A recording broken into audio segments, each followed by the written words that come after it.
"Here's the hoodie and a $70 card," my husband's sister, the CO, said with a smirk as she fired me and kept my $270,000 bonus. I left without a word. But at the Series BAM meeting, the lead investor opened my file, looked at her, and said something that changed everything. $70.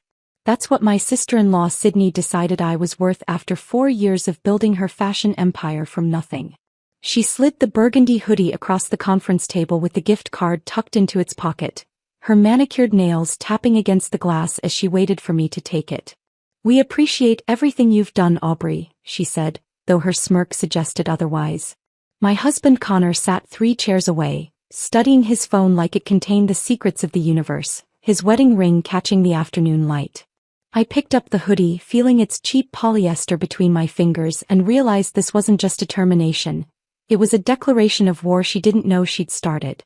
Before we dive deeper, if you've ever been undervalued at work or watched someone take credit for your efforts, please consider subscribing. It's free and helps these important stories reach others who need to hear them. But 3 years earlier, that same conference table didn't exist. Neither did the office or the company or Sydney's delusions of being a fashion mogul. Back then, we worked from the 600-square-foot apartment Connor and I rented above Washmore Dry Cleaners on Madison Street. The place was a disaster. Floors that creaked with every step, windows painted shut by decades of careless landlords, and vents that carried up the permanent smell of pressing chemicals and fabric softener. But it was ours, and it was where Lumiere Fashion began. Every morning at 5, I would slip out of bed while Connor slept, his arm always reaching across to my side even in unconsciousness, searching for warmth that had already left for the kitchen table. Those early hours were mine alone, before the world woke up, before Sydney inserted herself into every decision, before the company became something unrecognizable. I would brew instant coffee, we couldn't afford anything better, and open my laptop to dozens of emails from suppliers in Bangladesh, Vietnam, and India who were just ending their workdays. The kitchen table served as our first office, constantly buried under fabric samples, shipping invoices, and sketch pads filled with designs I'd work on between supply chain negotiations. I taught myself Mandarin phrases to better communicate with Mrs. Chin in Guangzhou, who would eventually become our most important fabric supplier. She would stay on video calls past midnight her time, her daughter Amy translating the technical details while Mrs. Chin held up different fabric samples to her webcam, explaining through gestures and broken English why the sustainable cotton blend would revolutionize our production line. Connor believed in the vision then, or at least I thought he did. He would bring me toast around 7, kiss the top of my head, and review the business plan I'd spent 3 weeks perfecting. Sydney was barely a footnote in those early days. She taught yoga at the community center and occasionally stopped by to ask if we could make athletic wear that aligned chakras or incorporated healing crystals. We would smile and nod, then get back to the real work of building a company. The Wednesday that changed our trajectory came 6 months into our venture. Mrs. Chin had sent samples of a revolutionary bamboo cotton blend that would cut our costs by $40,000 annually while maintaining the quality our emerging customer base expected. I was on a video call with her, Amy translating rapidly as we negotiated minimum order quantities, when Connor and Sydney started arguing in the next room. "Why do we need all these foreign relationships?" Sydney's voice carried through the thin walls. "My friend Karen from the farmer's market sells organic cotton. It's basically the same thing and we'd be supporting local businesses." Connor's response was muffled, but I heard Sydney interrupt him. "Aubrey's making this too complicated. Fashion is about intuition, not spreadsheets." I muted my microphone, apologizing to Mrs. Chin with hand gestures while I listened to my husband, the man who had promised to always have my back, fail to defend the months of work I'd put into building our supply chain. When I returned to the call, Mrs. Chin seemed to understand without explanation. She had built her own business in a world that often dismissed women's expertise. We concluded our deal with mutual respect that Sydney would never understand and Connor would never fully appreciate. Family dinners at the Fitzgerald house became exercises in restraint. Marcus, Sydney's father, had made his money in commercial real estate and fancied himself a business genius despite never having created anything himself. He would raise his wine glass every Sunday toasting his daughter's company, while I sat silently, my jaw clenched so tight I'd have headaches for hours afterward. Sydney was just telling us about the sustainable production model she discovered during her meditation retreat. Patricia, their mother, would say while passing the potatoes. So innovative, sweetheart. Sydney would launch into elaborate stories about how she intuited the perfect fabric combinations through spiritual connection with the earth, while I bit my tongue hard enough to taste copper. Connor's hand would find mine under the table, squeezing gently, not in solidarity I later realized, but in warning to stay quiet. After dinner, Patricia would always ask me to help clear the plates. "The men need to talk business," she would say, though I was the only one who actually understood our operations. I would stand at their sink, washing dishes by hand because their dishwasher was temperamental, listening to Marcus advise Connor about keeping women from getting too emotional about business decisions. The night I knew things were truly changing came 3 months before the termination.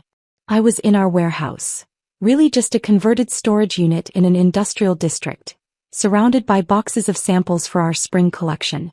The calculator showed it clearly. We were finally profitable. Not just breaking even, not just surviving, but actually making money. Real profit that meant we could move somewhere without chemical smells, maybe even take a vacation that didn't involve visiting suppliers. Connor found me there at 11 p.m., tears streaming down my face as I stared at those numbers. But instead of celebrating with me, instead of acknowledging what we'd built, he stood in the doorway with his hands in his pockets. "Sydney thinks you're too involved in operations," he said, the fluorescent lights flickering above us like a warning I was too exhausted to recognize. "Maybe you should take a step back. Focus on being a wife for a while." I looked at him, then really looked at him, and saw a stranger wearing my husband's face. The man who had once stayed up all night helping me package our first orders, who had believed in this dream when it was just sketches and hope, was suggesting I abandon the company I'd built because his sister felt threatened by my competence. "Focus on being a wife," I repeated, my voice steady despite the rage building in my chest. "While Sydney does what exactly?" He couldn't meet my eyes. "She has vision, Aubrey. Sometimes that's more important than the day-to-day stuff." The day-to-day stuff. That's what he called the supplier relationships I'd cultivated, the production methods I'd developed, the quality control systems I'd implemented. The stuff.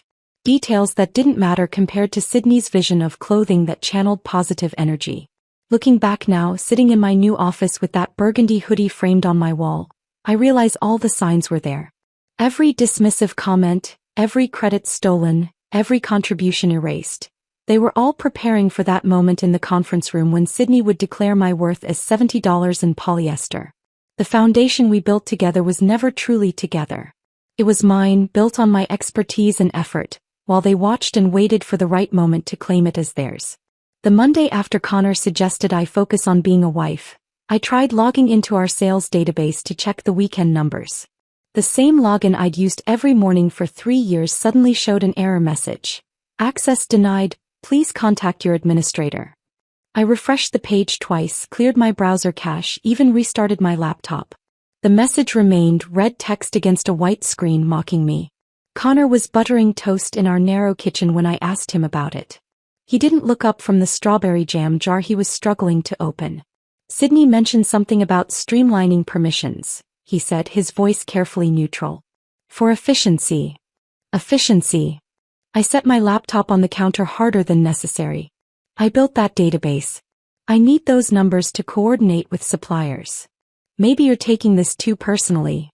He finally met my eyes, and something in his expression made my stomach drop. "It's probably just a technical thing. Ask IT." IT support, when I called them 20 minutes later, was a 19-year-old named Derek who sounded genuinely uncomfortable delivering the message. "Ms. Fitzgerald specifically requested your access be limited to basic functions only," he said, then added quietly, "I'm sorry, Aubrey." That came from the top. Sydney had been in the company for 18 months and suddenly she was the top.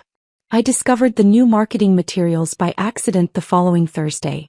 A delivery person had left 3 boxes in our storage room instead of the main office, and I opened them thinking they were fabric samples. Instead, glossy brochures spilled out, their covers featuring our new spring line with Lumiere fashion. A vision realized, printed in gold letters. My hands trembled as I flipped to the founding team page. Where my photo should have been, next to Connor's, there was a generic stock photo of 3 women in business suits, all looking confidently at something off camera. Sydney's photo dominated the opposite page, accompanied by a bio that made my blood pressure spike with each word. Sydney Fitzgerald, founder and CEO, single-handedly revolutionized sustainable fashion following a spiritual awakening during her travels through India. Her intuitive understanding of global markets and natural gift for design has positioned Lumiere as an industry leader. Single-handedly. I read it 3 times, each repetition feeling like another twist of a knife. Below her fabricated biography, smaller text mentioned Connor as co-founder and Marcus as chairman. My name appeared nowhere. Not in the small print, not in the acknowledgements, not even in the trademark registration information at the bottom. I carried one brochure to Sydney's office, my heels clicking against the hardwood floor in a rhythm that matched my accelerated heartbeat. She was on a call when I entered, but I waited, the brochure tight in my grip, until she finished telling someone about her transformative journey into fashion. "These are interesting," I said, placing the brochure on her desk with deliberate calm. "Especially the part where you revolutionized an industry single-handedly." She glanced at it briefly, then returned to organizing papers on her desk. "We needed to simplify the narrative for investors. Too many names confuse the story. The true story? The compelling story." She looked up at me with eyes that held no warmth. "Investors want visionaries, not operational details." "I'm an operational detail?" "Aubrey, don't be dramatic. You know how important you are to the team." "Team? Not the company we built, not the partnership we formed, but the team. Like I was a player she could bench whenever convenient." The trade show in Las Vegas 2 weeks later was when the full scope of Sydney's deception became clear. I was managing our booth, explaining our sustainable practices to potential buyers, when Mr. Patel appeared. He owned one of our key manufacturing facilities in Mumbai, and his innovative dyeing process was essential to our environmental claims. "Aubrey." His face lit up with genuine warmth. "I was hoping to find you. I must tell you, I was very confused yesterday." "Yesterday?" "Your Sydney," she approached me at the evening reception. Introduced herself as the sole founder, claimed she discovered my factory through. He paused, searching for the right words. "Spiritual meditation?" She said the universe guided her to us. My mouth went dry. "She said that." "My friend, you slept on my office couch for 3 days. My wife brought you dal because you forgot to eat while we worked out pricing. You learned basic Hindi to better communicate with my staff." His expression grew concerned. "Is everything all right with the company ownership?" She spoke as if you were never involved. I forced a smile that felt like broken glass. "There have been some organizational changes." Mr. Patel studied my face with the wisdom of someone who had navigated business politics for 30 years. "I see," he said quietly. "You should know, Aubrey, that my loyalty is to people, not companies. I remember who built these relationships." His words stayed with me through the rest of the trade show, through Sydney's presentation where she claimed to have personally visited every factory in our supply chain, through Connor's speech about their family's commitment to ethical fashion. I stood in the back of the room, invisible, watching my work get attributed to someone who couldn't even locate Mumbai on a map without Google. Patricia Fitzgerald's 60th birthday party was held at their colonial-style house in Westchester, complete with catered appetizers and a string quartet playing in the garden. I wore the navy dress Connor had bought me for our anniversary, trying to blend in among their country club friends and business associates. I was refilling my wine glass when Patricia cornered me in the kitchen. "Aubrey, dear, could you help me with something in the powder room?" Confused but polite, I followed her down the hallway lined with family photos that conspicuously included no pictures of Connor and me together. She led me into the guest bathroom and closed the door behind us, the soft click of the lock sharp in the sudden silence. "Sydney tells me you'll be stepping back from the company soon," she said, adjusting her pearl necklace in the mirror. The vanity lights cast harsh shadows across her carefully made-up face. "I'm sorry, what?" "To focus on starting a family." She said you've been discussing it with Connor. The lie was so bold, so completely fabricated that I actually laughed. "We've never discussed that." Patricia turned to face me fully. "Well, perhaps you should. Sydney has always been the business mind in the family. Even as a child, she had such vision, such leadership qualities." Through the door, I could hear Connor's laugh, followed by Sydney's voice saying something about emotional people not understanding corporate culture. The words were muffled, but the meaning was clear. "With all due respect, Patricia, Sydney was teaching part-time yoga when I built our supply chain. Her expression hardened.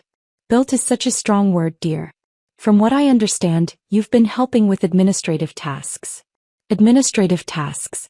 4 years of 18-hour days reduced to filing and phone calls in their revisionist history. Is that what Sydney told you? Sydney doesn't have to tell me anything. I can see what's happening.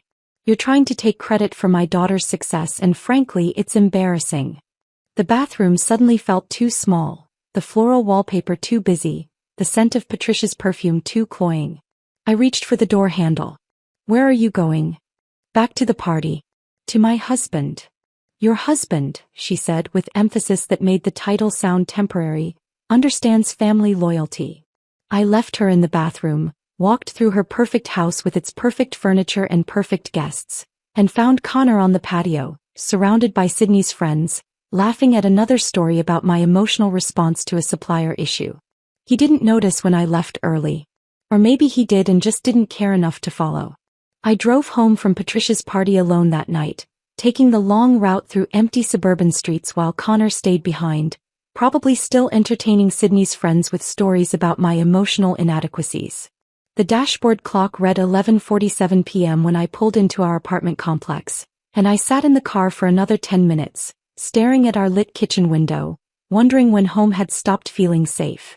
Tuesday morning arrived with unusual quiet. Connor had already left when I woke, his coffee mug abandoned in the sink, no note explaining his early departure. At the office, something felt different the moment I walked through the door. Conversations stopped mid-sentence. Eyes darted away from mine. The usual morning greetings were replaced with uncomfortable silence. Emma, Sydney's assistant, appeared at my desk at 10 a.m.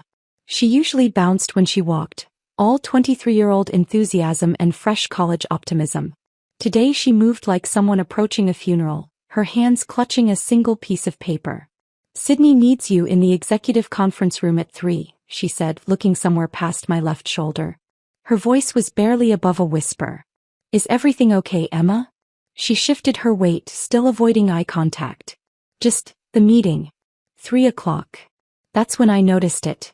A banker's box tucked under my desk, positioned where I couldn't miss it but trying to look casual, like it had always been there. The kind of box people use when they're packing up their lives in a hurry. Emma, what's going on? I have to go, she said, already backing away. 3 o'clock. Don't be late. I watched her practically run back to her desk, where she bent over her computer with the kind of intense focus people adopt when they're desperately trying not to be involved in something. Around the office, I noticed other strange behaviors. The newest intern, Jake, was whispering urgently to another junior employee, both of them glancing my way. When I stood up, they scattered like startled birds. My phone buzzed with a text from Rachel in accounting. Everyone's been told to stay visible this afternoon. Something's happening. I knew then. The banker's box, Emma's avoidance, the orchestrated visibility. They were setting up my public execution. Sydney wanted witnesses. At 2:45 I walked to the bathroom and stared at myself in the mirror. My reflection looked tired but determined, like someone preparing for battle they knew they'd lose but would fight anyway. I fixed my lipstick, straightened my blazer and walked to the conference room with my head high. They were already assembled when I arrived. Sydney at the head of the table, wearing a cream-colored suit that probably cost more than most people's monthly rent. Marcus to her right, his attention seemingly absorbed by his phone screen, though I could see his thumb wasn't moving. He was just avoiding looking at me. And Connor, my husband, seated 3 chairs away from Sydney, signing documents without reading them, his wedding ring catching the afternoon light streaming through the floor-to-ceiling windows. Aubrey, Sydney said, her tone suggesting we were about to discuss quarterly projections rather than destroy my life. Please sit. I remained standing. What's this about? She slid something across the glass conference table. A burgundy hoodie, the kind we sold for $90 but probably cost us $8 to make. Tucked into its front pocket was a gift card. The hoodie looked familiar and then I realized why. It was from our reject pile, the ones with slightly crooked seams that we couldn't sell at full price.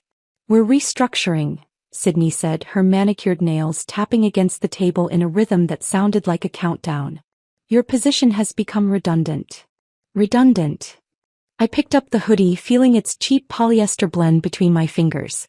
After 4 years of building this company, We appreciate everything you've done, she continued, though her smirk suggested the opposite. This is your severance package. I pulled out the gift card. $70 to a grocery chain I never shopped at. Not even a round number. Just $70, like someone had grabbed whatever was lying in the office gift drawer. What about my performance bonus? The $270,000 I earned by securing the Chin contract. That's being restructured as well. Sydney's smile widened slightly. Budget constraints. I looked at Connor, then really looked at him. He was still signing papers, his hand moving mechanically across pages. Sydney slid toward him. He wouldn't meet my eyes. Connor. He paused for a fraction of a second, then continued signing. It's business, Aubrey. Business. 4 years of building something together, 5 years of marriage, and it was just business. Is this from our reject pile? I held up the hoodie, examining its crooked seam with theatrical interest. Did you specifically choose the ugliest one, or was this just luck? Sydney's smirk faltered for half a second. We thought you'd appreciate having something to remember your time here. Oh, I'll remember everything, I said, folding the hoodie with deliberate precision. Every single thing.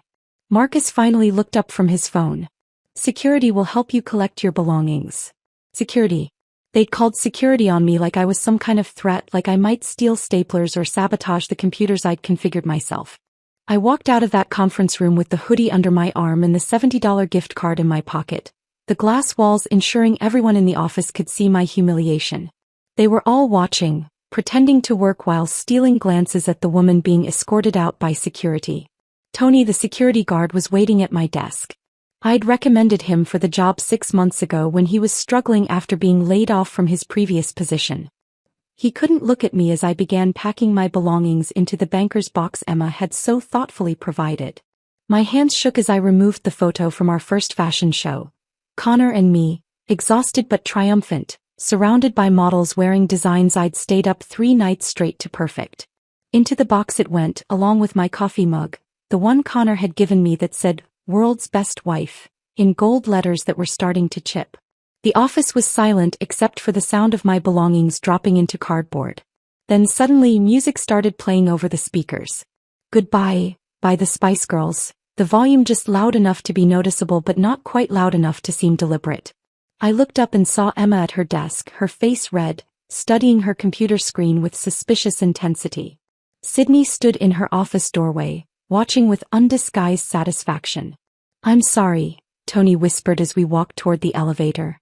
This isn't right. I didn't trust myself to speak, just nodded and kept walking. The elevator ride felt endless, descending through floors of the building I'd helped lease, past conference rooms where I'd negotiated deals that built this company, down to the parking garage where my 8-year-old Honda Civic waited in space B26.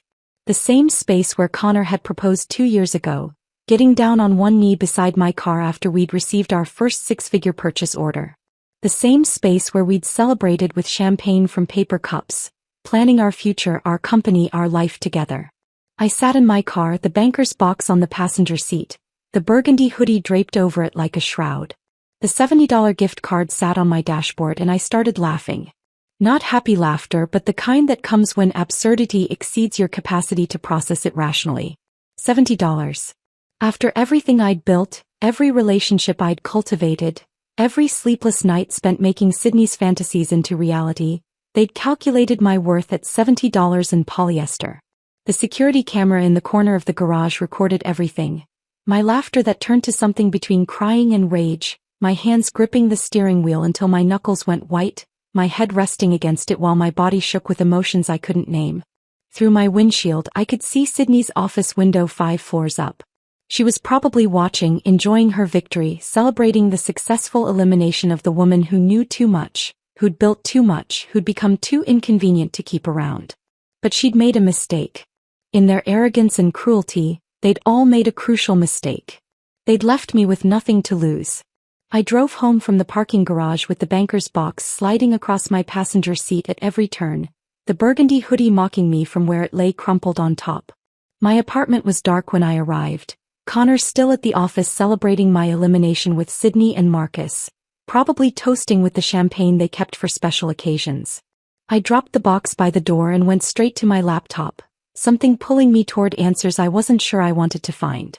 The company's shared drive was still accessible from my personal computer, an oversight in their eagerness to humiliate me.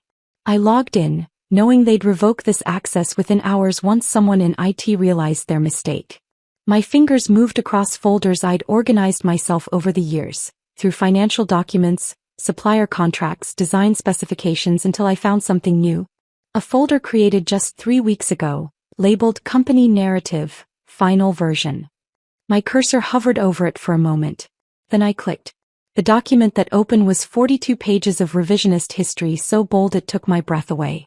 According to this fiction, Sidney Fitzgerald had single-handedly conceived, developed and built Lumiere Fashion from the ground up.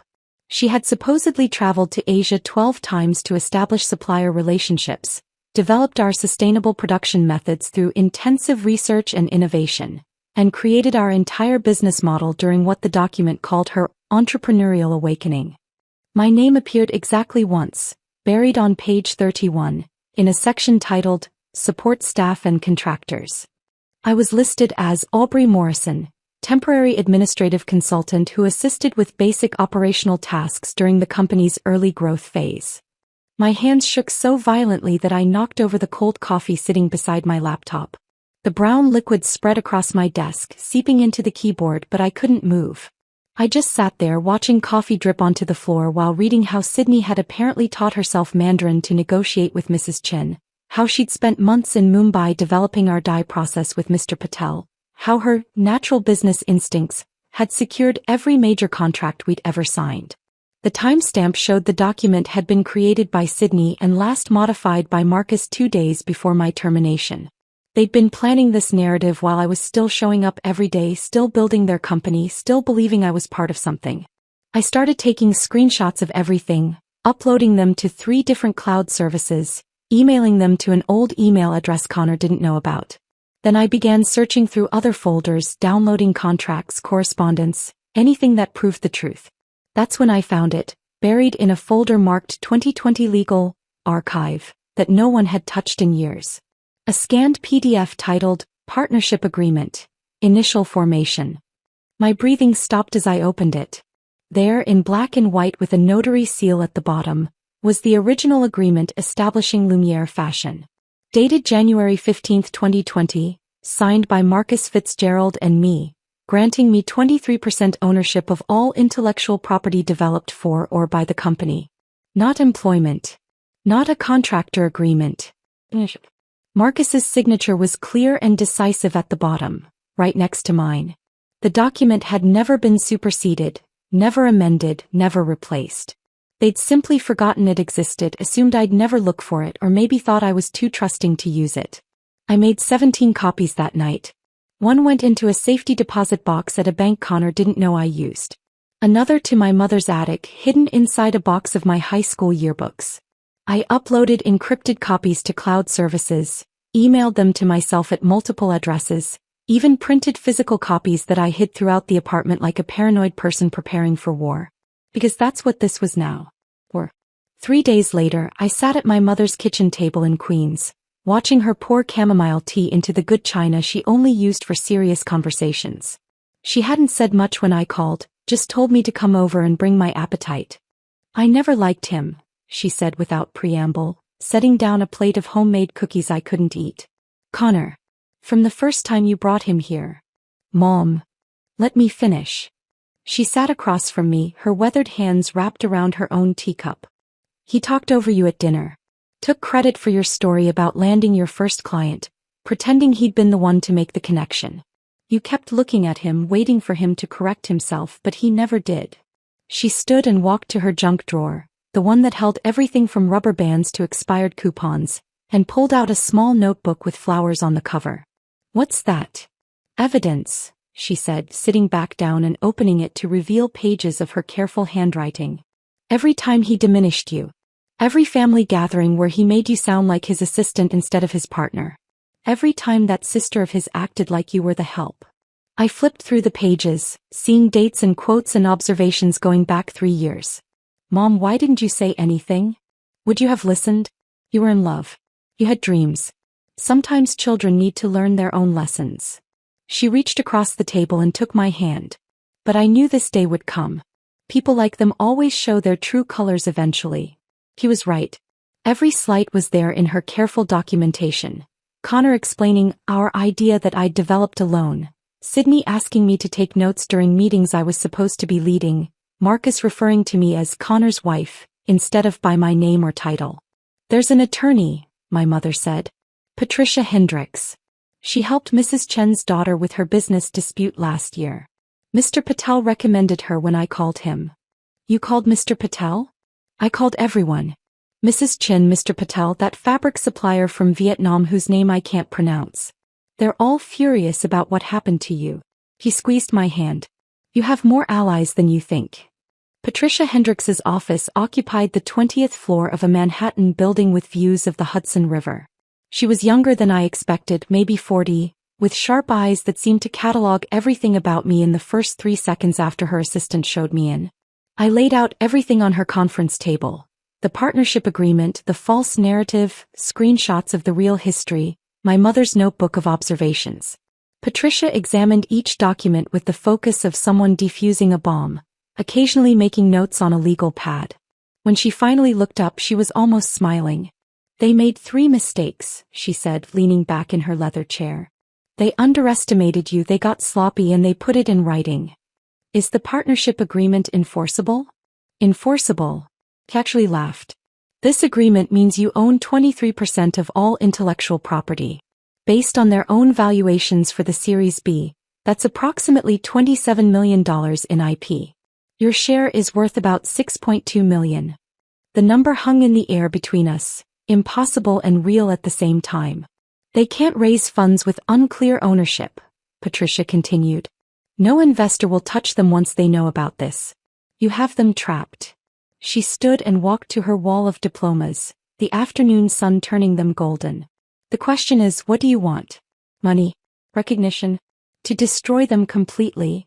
I thought about Sydney's smirk as she slid that hoodie across the table. Connor signing papers without looking at me. Marcus pretending his phone was fascinating while my life collapsed. I want what's mine, I said. And I want them to know that their $70 wasn't enough to make me disappear. Patricia turned back to me with the expression of someone who'd just been handed their favorite type of case. Then let's make sure they never forget your name again. Patricia Hendricks leaned forward across her conference table, her fingers steepled as she laid out the strategy. We wait, she said, her voice carrying the certainty of someone who had played this game before. We let them get comfortable, let them move forward with their plans, and then we strike when it will hurt the most. I left her office with a timeline in my head and a cold determination in my chest. 3 months until their Series B presentation. 3 months to gather everything we needed. 3 months to pretend I had simply disappeared while building a case that would destroy their carefully constructed lies. The first test came 2 weeks later at the monthly Fitzgerald family dinner. Connor had been texting me, begging me to keep up appearances while we figured things out. I agreed, but not for the reasons he thought. I arrived at Patricia and Marcus's colonial house wearing my best smile and a dress Connor had never seen before. One I'd bought with my own money, not the company card Sydney had revoked. The dining room smelled of pot roast and privilege, Patricia's good china gleaming under the chandelier that had been in Marcus's family for 3 generations. Aubrey, Sydney said as I entered, her voice dripping with false warmth. So glad you could make it. I wasn't sure you'd have time now that you're between opportunities. I took my seat across from her, accepting the wine Connor poured with hands that barely trembled. Actually, I've been catching up on my reading. That Fashion Weekly interview you did was fascinating. Her eyes lit up, mistaking my interest for admiration. Oh, you saw that? Every word.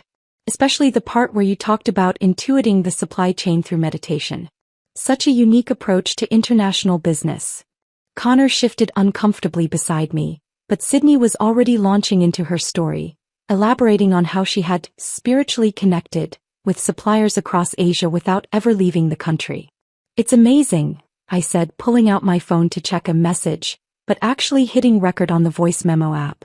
You've never actually been to any of these factories? Why would I need to?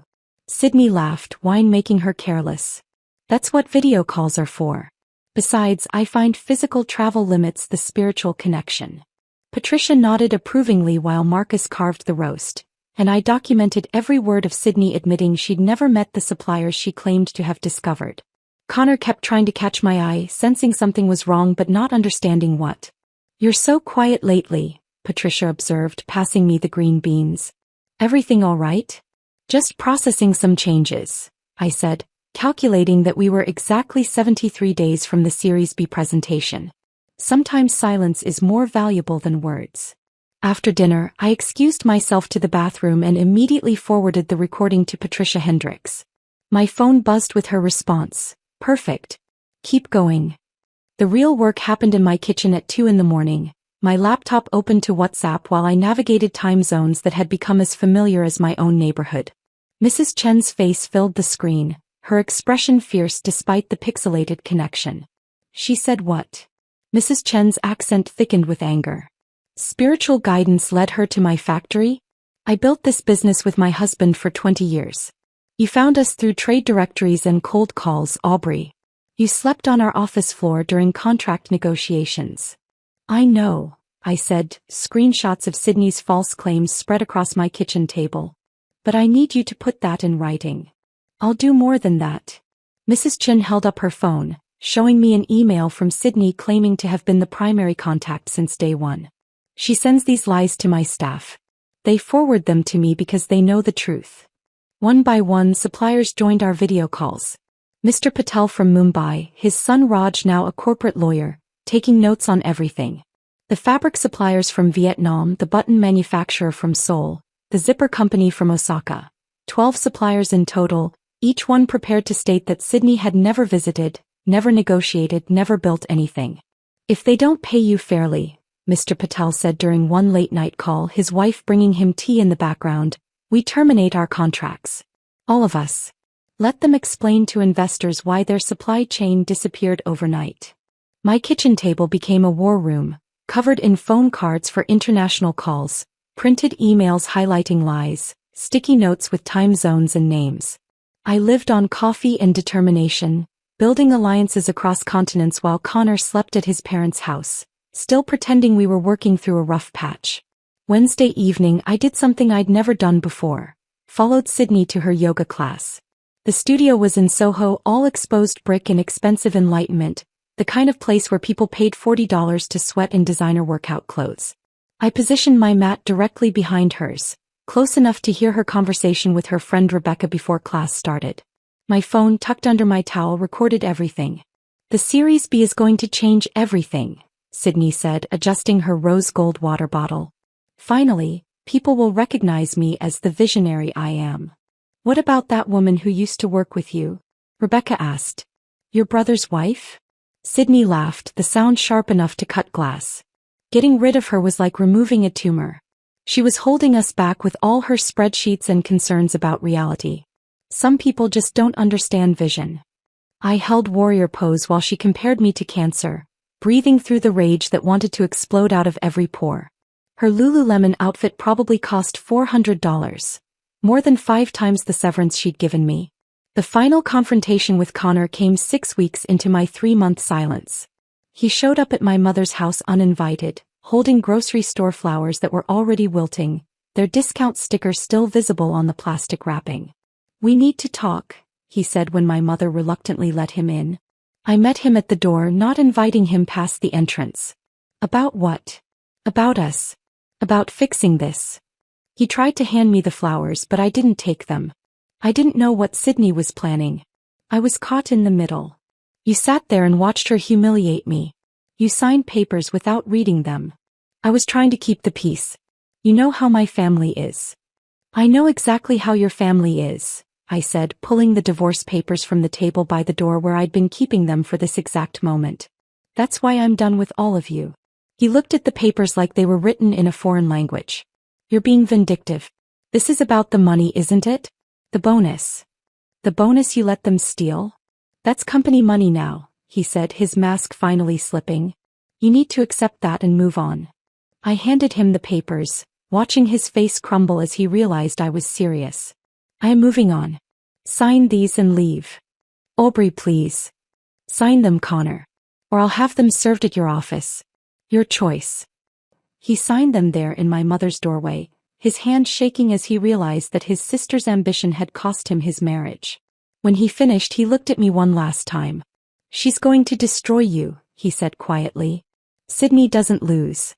I smiled then, thinking of the partnership agreement hidden in 17 different locations, of the suppliers ready to revolt, of Patricia Hendricks preparing our case like a surgeon preparing for a life-saving operation.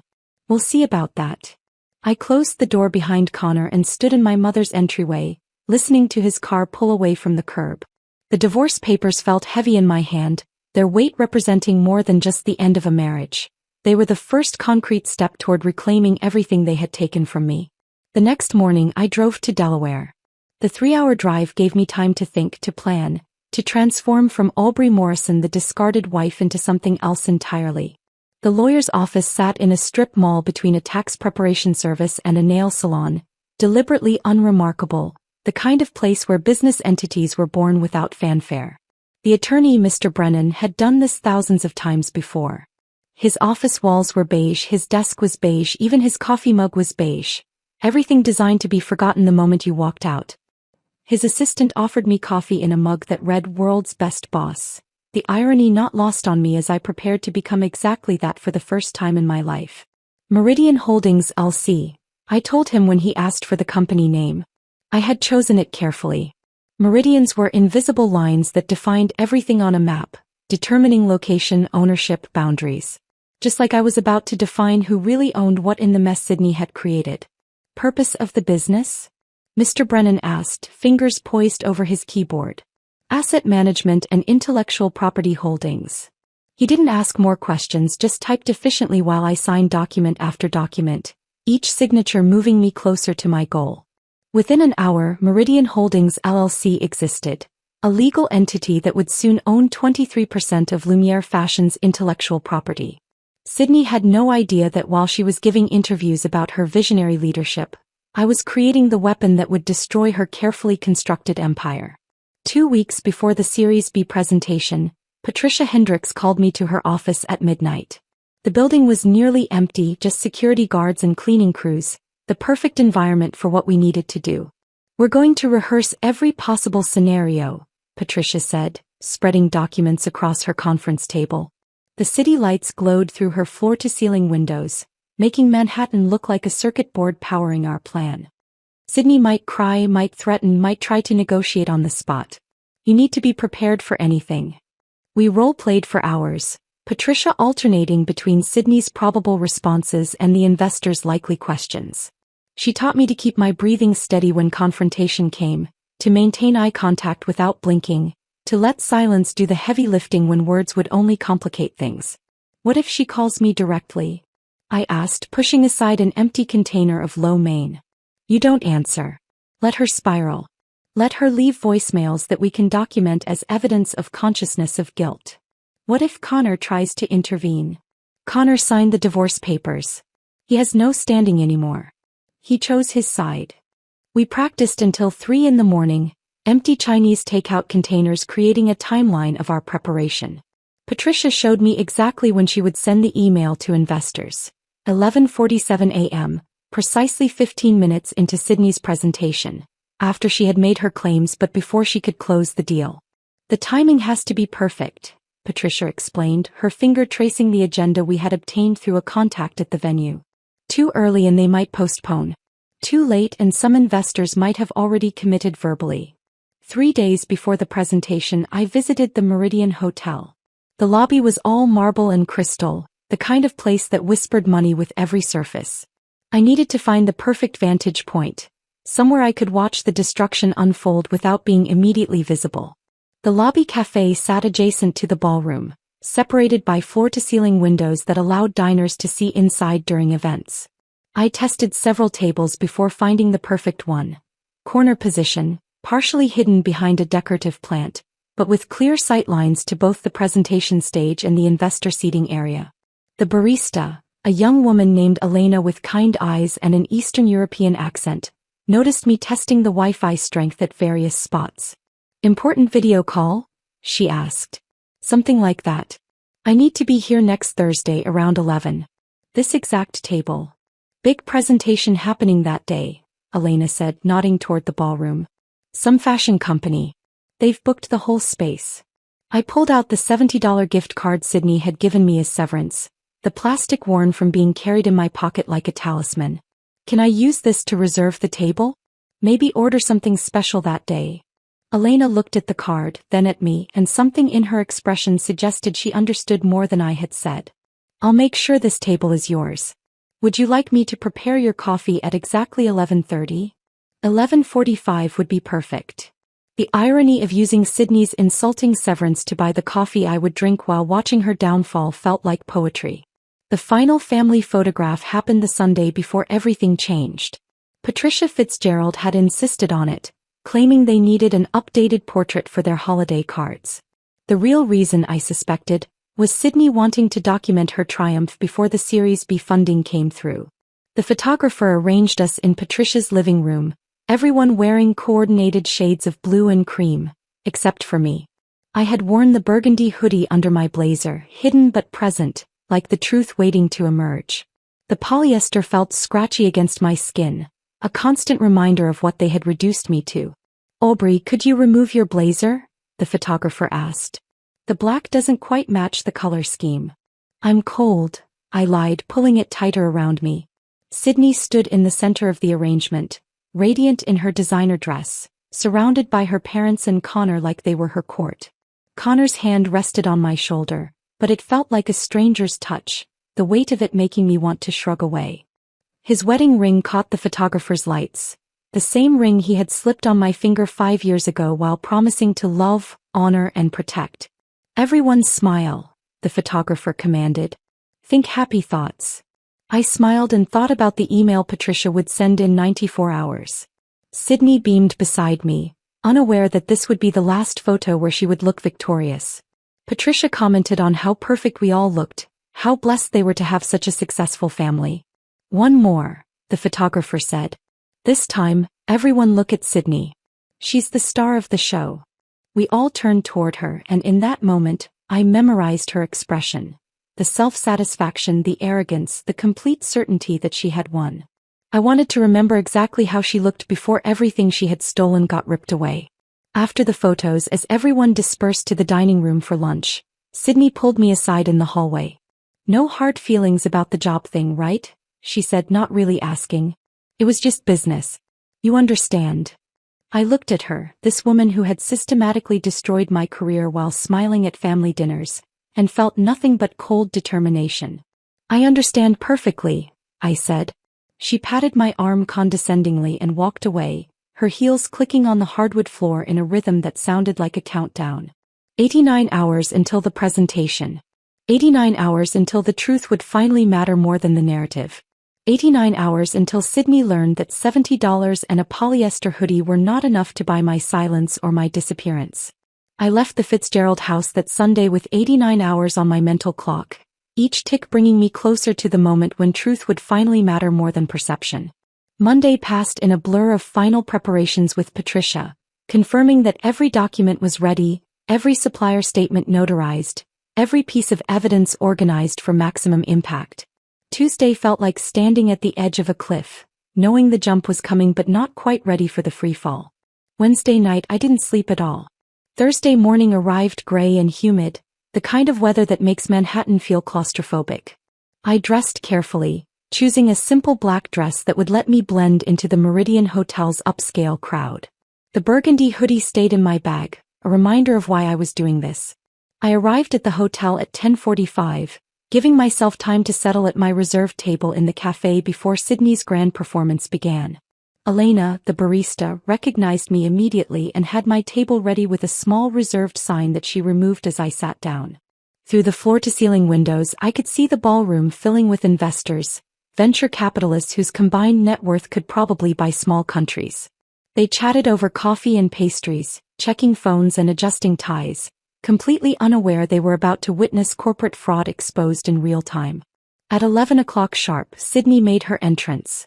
Even from across the lobby, I could see the confidence in her stride as she walked onto the stage.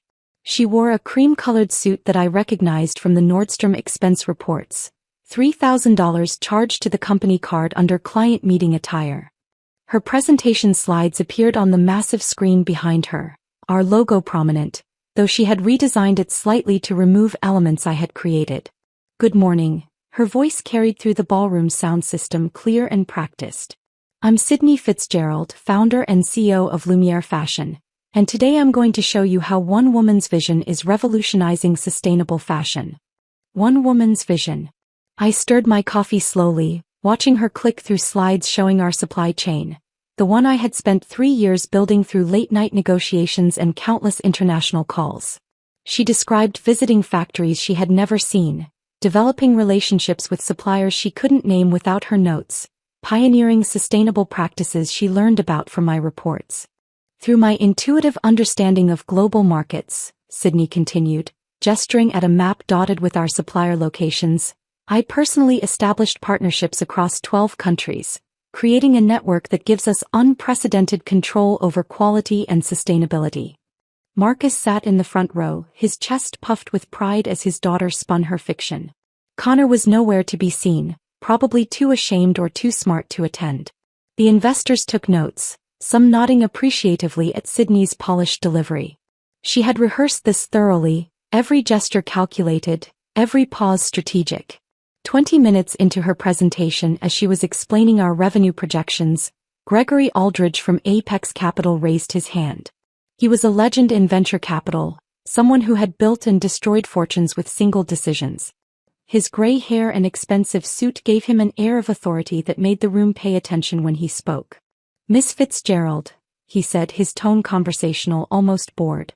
I notice you terminated your chief operations officer, Aubrey Morrison, 3 months ago. Can you speak to that transition? Sydney didn't miss a beat.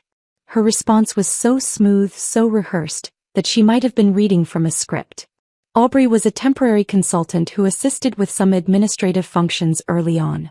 Her role became redundant as we scaled. We parted ways amicably. From my position in the cafe, I could see 2 investors in the third row exchange glances. One of them, a woman in a navy suit, made a note on her tablet. Even from this distance I could read her body language. She was marking this as a potential red flag. Aldridge nodded slowly, making his own notes, but something in his expression suggested he wasn't entirely satisfied with the answer. Sydney continued her presentation, moving on to market opportunities and growth projections. The confidence returned to her voice as she left the dangerous territory of my termination behind. She was clicking to her slide about international expansion when I saw Patricia's message appear on my phone. Sending now. At exactly 11:47 a.m., Patricia's email arrived in 60 inboxes simultaneously. I watched as phones began buzzing around the room, investors discreetly checking their devices despite Sydney's continued presentation. Aldridge was the first to fully engage with his phone, his expression shifting from polite attention to sharp focus as he read. The email contained everything: the partnership agreement proving my 23% ownership, documentation showing I had built every supplier relationship, emails from Marcus calling me co-founder, the false company narrative Sydney had created, and most devastatingly, sworn statements from 12 suppliers confirming they would terminate contracts if I wasn't fairly compensated. Aldridge stood up slowly, his movement deliberate enough that Sydney stopped mid-sentence about projected returns. The entire room turned to look at him, this titan of venture capital who rarely showed emotion during pitches. Miss Fitzgerald, he said, his voice carrying the kind of authority that made grown executives nervous. I've just received some rather interesting documentation about your company's founding structure. Sydney's face showed the first crack in her composure. I'm not sure what you mean. According to these documents, Aldridge continued, holding up his phone, you systematically erased your co-founder from the company history, someone who actually built your supply chain and owns 23% of your intellectual property. The same person you just called a temporary consultant. The room erupted in whispered conversations. Sydney's face drained of color as she gripped the podium. There must be some misunderstanding. The only misunderstanding, Aldridge interrupted, his voice now sharp as a blade, is that you thought you could lie to this room about who built what. I have signed statements from 12 of your key suppliers saying they'll terminate contracts if Ms. Morrison isn't fairly compensated. That means your entire supply chain, the one you just spent 20 minutes claiming you built through spiritual intuition, is about to disappear. Marcus had collapsed forward in his chair, his head in his hands. Other investors were now standing, phones pressed to ears as they called their legal teams. Someone near the back was already heading for the exit. "This isn't just misrepresentation," Aldridge continued, his voice filling the growing chaos. "This is securities fraud. You stood on that stage and lied about fundamental aspects of your business while seeking investment. That's a federal crime, Miss Fitzgerald." Sydney's mouth opened and closed without producing sound, her carefully constructed world collapsing in front of 60 witnesses. Through the windows across the lobby our eyes met. She saw me sitting at my corner table, coffee cup raised slightly in what could only be described as a toast. Her face contorted with rage and recognition as she realized I had orchestrated this moment. The investor exodus began immediately. They filed out with the urgency of people fleeing a building fire, their conversations a mix of anger and self-preservation. Sydney stood frozen at her podium, the presentation slides still showing behind her, projections for a company that had just ceased to exist as a viable investment. She started screaming my name, pointing toward the cafe, telling security to stop me, that I had done something illegal, that they needed to call the police. But I was already standing, leaving cash on the table for Elena, walking calmly toward the exit as Sydney's hysterical voice echoed behind me. Security guards looked confused, unsure why they should detain someone for drinking coffee in a public cafe. Several investors passed me on their way out and I heard one say to another, "Morrison? Isn't that the woman who actually built their supply chain?" I pushed through the hotel's revolving door and into the humid Thursday morning, Sydney's presentation folder tucked under my arm, the one she had left on the podium in her panic, now evidence of her lies. Behind me, her empire was crumbling, built on stolen foundations that had finally been reclaimed. The humid Manhattan air clung to my skin as I walked away from the Meridian Hotel, Sydney's presentation folder still tucked under my arm. My phone was already vibrating with calls from Patricia Hendricks, but I needed a moment to breathe, to process what had just happened. I ducked into a Starbucks 3 blocks away and finally answered. "They're panicking," Patricia said without preamble. "Marcus has already called twice and their lawyer is trying to negotiate. They're starting at $300,000. I actually laughed, sitting at a corner table while business people rushed around me, oblivious to my life changing in real time. $300,000 for 23% of $27 million in intellectual property? That's what I told them. I countered at $6.2 million. Full payment for your ownership stake plus the stolen bonus plus damages. They have 72 hours before we file publicly and contact every fashion publication about what really happened." My phone buzzed with another call trying to break through. Connor's name flashed on the screen. I'd been declining his calls since leaving the hotel, but they kept coming, 5, 10, 15 attempts. On his 48th try that afternoon I finally answered. "Aubrey, please," he sobbed before I could speak. "You're destroying my family. My mother is having a breakdown. Sydney's locked herself in her apartment. My father won't speak to anyone." I stood up and walked outside, needing space for this conversation. "Your family destroyed themselves, Connor. I just showed everyone what they did. We can fix this. We can work something out. This doesn't have to end like..." You sat 3 chairs away while Sydney handed me a hoodie and $70. You signed papers without reading them. You watched your family erase me from the company I built and said nothing. I was trying to. You were trying to keep your comfortable position in a family that values loyalty over truth. How's that working out for you now? He was quiet for a moment, just his ragged breathing through the phone. "Sydney says you planned this whole thing. That you set us up. I documented the truth. If that destroyed you, maybe you should examine what you were built on." He hung up without another word. I blocked his number while standing on that busy Manhattan sidewalk, deleting 5 years of marriage with a single tap. The next 3 days passed in a blur of legal calls and increasingly desperate offers. 400,000, 800,000, 1.5 million. Each rejection from Patricia made them raise their bid, the reality of their situation becoming clearer with each passing hour. The suppliers had already started making noise about contract terminations. 2 investors were threatening lawsuits for fraud. The fashion press had begun sniffing around the story. At 4:47 p.m. on the 3rd day, Patricia called with finality in her voice. "They accepted. $6.2 million. The wire transfer is processing." I was sitting in my Honda Civic in my mother's driveway when the notification appeared on my banking app. I refreshed it 12 times, each time expecting the numbers to disappear like some kind of glitch. But they remained. $6,200,000 sitting in my account like a foreign language I was still learning to read. My hands shook as I called my mother. She answered on the first ring, having been waiting by the phone.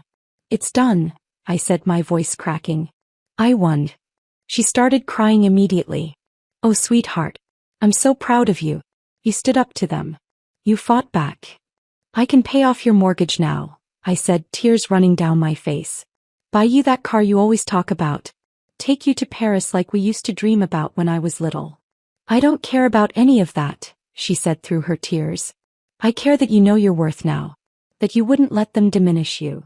I sat in that Civic one last time, remembering all the drives to work, all the nights I'd cried in this driver's seat, all the moments I'd felt small and worthless. The next day I traded it in for something that didn't carry those memories.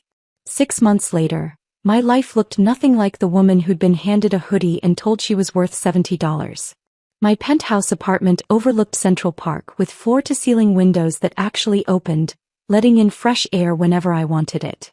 My home office, where I ran Morrison's sustainable fashion consulting, had become command central for a business that was thriving beyond my wildest expectations. The suppliers I'd cultivated over the years had become my first clients. Mrs. Chin flew in from Guangzhou for my launch party.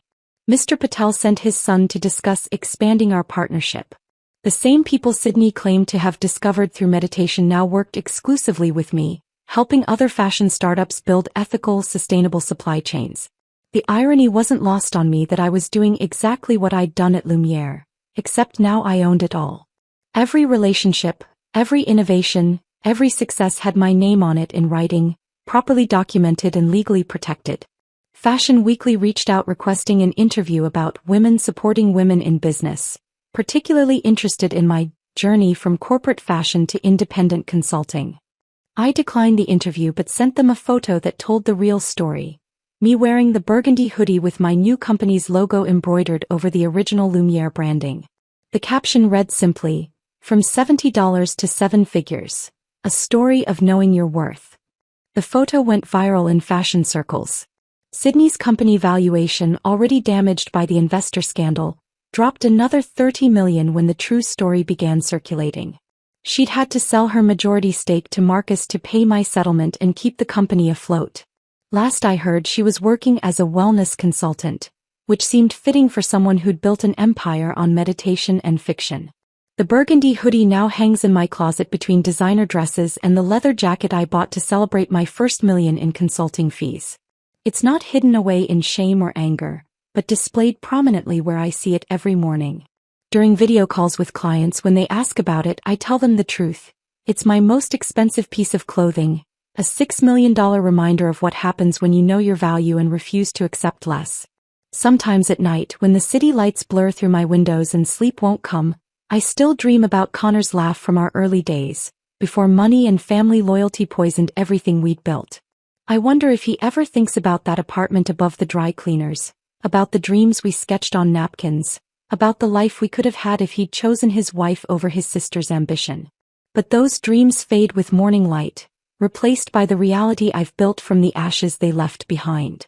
The hoodie remains, transformed from an insult into armor, from $70 of dismissal into millions in vindication. They thought they were erasing me, but instead they freed me to write my own story. And this version, the one where I own every word, every relationship, every success, this version is the truth. If this story of calculated revenge struck a chord with you, hit that like button right now. My favorite part was when Aubrey raised her cappuccino in a silent toast while watching Sydney's empire crumble through the hotel window. What was your favorite moment of justice served? Drop it in the comments below. Don't forget to subscribe and ring that notification bell to catch more gripping stories of underdogs who refuse to be erased.